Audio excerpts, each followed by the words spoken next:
साडी आपल्या यूट्यूब चॅनलवर आपलं सर्वांचं स्वागत आहे। तर आपण आज छोटासा नुख्खा पाहणार आहोत। ज्या स्त्रियांना मासिक धर्म वेळेवर येत नाही किंवा 2 महिने 3 महिने असा जर उशिरा होऊन येत असेल तर अशा स्त्रियांनी घरगुती छोटासा उपाय हे मिरी आहे। हे मिरी आहे, हा गूळ आणि ही चहा पावडर। आपल्याला मिऱ्याचा चहा बनवायचा आहे। 6 ते 7 मिरी घेऊन त्यांचा बारीक चुरा करून चहामध्ये टाकायचा आहे।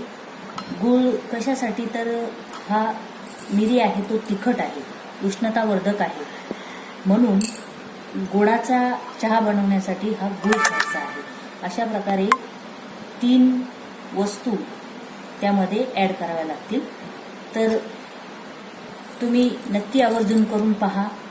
6 ते 7 मिरी यांचा चुरा करून छोटासा गुळाचा खडा टाकून आणि थोडी चहा पावडर घेऊन हा प्रयोग बनवायचा आहे। सकाळ संध्याकाळ हा जर चहा करून तुम्ही प्यायला तर नक्कीच तुम्हाला लाभ मिळेल। हा व्हिडिओ जर तुम्हाला आवडला असेल तर शेअर करा, लाईक करा आणि सबस्क्राईब करायला विसरू नका।